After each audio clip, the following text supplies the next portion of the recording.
Israel અને અમેરિકાએ મળીને ઈરાન પર અટેક કર્યો છે, જોકે આ જ મામલે ઈરાને વળતો પ્રહાર કર્યો અને ઈરાન અને દુબઈમાં હુમલાથી સ્થિતિ વધુ વણસી રહી છે.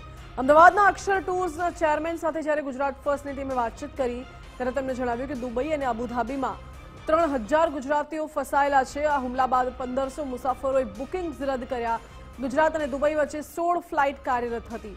જોકે તમામ ગુજરાતી પ્રવાસીઓ હાલ તો સુરક્ષિત છે, પરંતુ સ્થિતિ ક્યારે રાબેતા મુજબ થશે તે કહેવું હાલ તો અઘરું છે.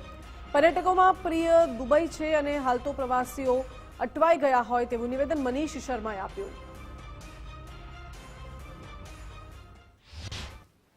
ખૂબ મોટી સંખ્યામાં લોકો પ્રવાસ અર્થે આબુધાબી અને દુબઈ ગયેલા છે.